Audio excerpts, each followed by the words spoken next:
Hey, it's Darth Blint. Hope y'all are having a good Monday. Wanted to make a video today talking about what are you willing to sacrifice for? What are you willing to sacrifice for?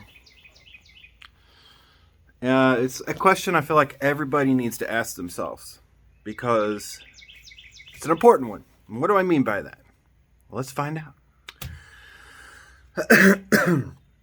So whenever I ask someone, and I do ask people this, like, what are you willing to sacrifice for? You know, it's because people have ambitions, dreams, or whatever, but sometimes they just want to think and not manifest into reality, which means that they just want to stay in the fantasizing phase, but not bring it here. And they're like, man, I would be a great, like I want to be a rock star, but what? But I'm not willing to sacrifice to be a rock star. I just want the fame of a rock star. You know what I mean? They don't want to put in the time and effort to master their craft. They don't want to put in the time and effort to spread their material like the plague, to go out and play in public, to go, to be okay with the fact that some people aren't going to like your music. It's the reason why there's multiple genres. Not everybody likes the same music. It's whatever it is requires work. And no matter what you choose to do in life, you're sacrificing something. Always. There's never going to be a time when you're not. Because even if it's just your time, even if you sit at home and you do absolutely nothing, you're sacrificing time. You're sacrificing memories. You're sacrificing the ability to create a skill. You're sacrificing interactions with whatever your mind can perceive. So no matter what you choose to do in life, ultimately it ends with you sacrificing. And that means that they have chosen what sacrifices they're okay with. Like if you're a person who just likes to stay at home, then you've chosen, I'm okay with sacrificing going out and making meaningful friendships. I'm okay with sacrificing not developing skills. I'm okay with I'm okay with sacrificing the ability to have skills. You know what I mean? And then when you realize this mindset that you're always sacrificing for something because the biggest limited resource you have is time, ever. Some people are like, oh, I'm bored. I'm bored. I have nothing to do. Bitch, there's an infinite possibility of things you could do. You could learn any craft, any skill, anything. The problem is at that moment, you're just not inspired. That's the problem. You're not inspired. So that's where you need to start fixing that. Get inspired to do something. Feel that spark and actually pursue. And then what happens is after people get to that point, oh, what if I fell? Well, so the fuck what? If you don't try to begin with, then you're already a failure. If your heart tells you to do something and you don't try, you've already failed.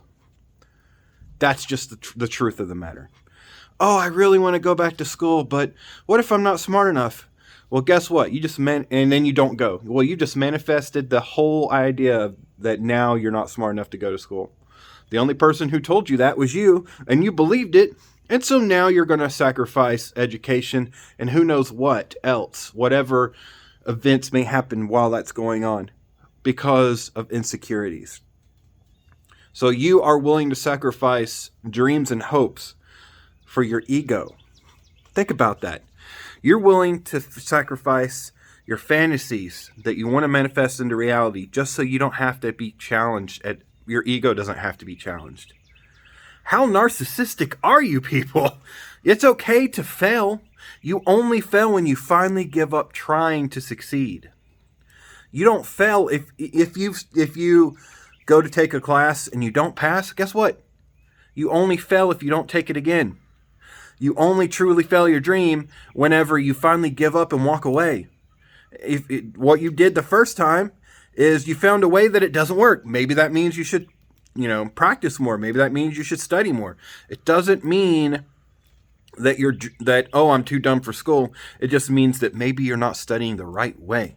Maybe you're not learning the right way. There's multiple ways to learn. There's visual learners, people who learn with their hands. There's people who learn audibly, find what works for you and be willing to accept roadblocks, because that's life. Things will never be perfect. Things are never going to go exactly the way you want to. And that's okay. Just enjoy the journey of trying to figure it out. That's the key. So for those that are like, oh, I can't go back to school. I mean, I'm a blind guy in college. Do you know how fucking scary it was the first day going to college? I literally was shaking uncontrollably, and I was trying to tell myself, you know what, fuck it, maybe school isn't for me, maybe we should just not even go on campus, and we can just ignore all of this and pretend like none of it ever happened. But you know what, I didn't do that. Why? Because I sucked it up, and I saw the dream in my mind of where I wanted to be and what I wanted to do, and I knew that school is a way to get there. So I sucked it up, I bit the bullet, as they say, and I went. Did I have a lot of ups? Yeah. Did I have a lot of downs? Hell yeah. But you know what? One step closer every day to that dream. And you have to be willing to let the ego be challenged. Oh, that's the whole... You know why the number one fear in America is public speaking? It's not worldwide. It's in America. The number one fear is public speaking. Why? Because everyone's ego is so sensible and precious, and oh no, I can't have my ideas challenged. Oh God, what would that would just mean? Maybe I'm wrong. Sorry, I wouldn't blow yours out. Yeah, guess what? Most people are. You know why? Because they use inductive reasoning. Inductive reasoning means there's no actual science behind why you think the way you do. So the chances of you being wrong, pretty damn high. What is inductive reasoning? Well, let's take this back to the caveman days, because this is why most humans think inductively, okay? You're going out scavenging, you're living in a cave with your bros. And Jimmy brings home some berries that he found. And he's like, oh, these are going to be some great berries, guys. You're like, sweet, I got myself a big slag of meat. Let's have some meat and berries. Well, Jimmy eats all the berries. You wake up next morning and Jimmy's dead. You're going to think, oh shit, I better not eat those berries. I'm going to die too. Little did you know, Jimmy had a heart attack, and it's completely unrelated, but using inductive reasoning, you automatically assume it was due to the berries. So now you're not going to eat blueberries, and humans will not consume blueberries for a shit ton of years, even though they're good for you. That's inductive reasoning.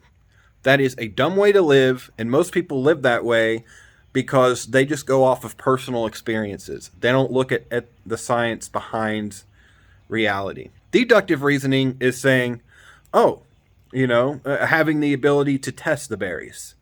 So maybe I have a hypothesis that these berries probably killed Jimmy, or whatever the hell name I chose for him. Or Jim. It's like, now let me test these berries. I'm going to take a little bit of berry, I'm going to eat one or two, or I may find an animal and feed the berries to the animal first. Oh, the animal didn't die. Maybe I'll eat a couple myself after that. Oh, delicious. I didn't die. Eat a few more. I didn't die, huh? Maybe it wasn't the berries that killed him.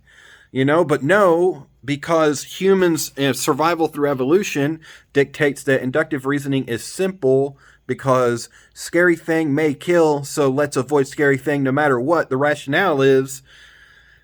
That's how we were able to populate this world like a plague, like a virus. Okay? And so I get it. That's why most people think that way. But you have to realize you're most likely wrong because of that. If you don't know the science behind why you think the way you do, then you're really tossing a coin and hoping for the right answer. That's just the reality of this world. Okay? 98% of people plus do inductive reasoning. Hell, I'm guilty of it. But then I'm also aware of the fact that I'm doing inductive reasoning, and I try to correct that by doing deductive reasoning. Okay? Be okay to fail. It's okay to fail. It's okay to try and fail. Because, it's like I said before, you're not a failure until you finally walk away and say, I'm done. If you don't walk away and say, I'm done, you're still trying to figure it out. And guess what? Bravo to you for letting your ego be challenged. Bravo to you for accepting the fact that you may be wrong and being humble about it. saying, okay, then show me how I'm wrong so that I can learn to be right in anything in life.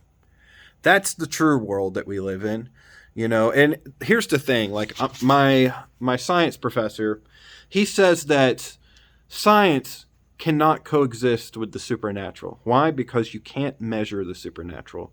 And if something isn't measurable, isn't trackable, then it has no place in science. And that's true. So I'm not saying that the supernatural doesn't exist. I'm just saying if we can't measure it, then it can never be deductive reasoning. It can only be inductive reasoning. And maybe that's okay.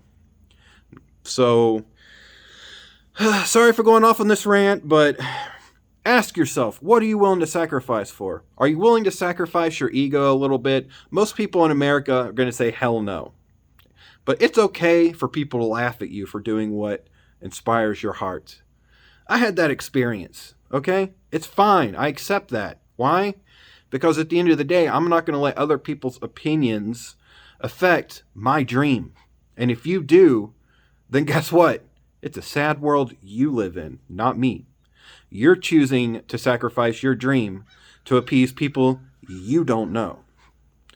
Really think about that. People you really don't know and don't interact with on a daily basis is affecting your reality. Man, I would hate to be binded by those shackles.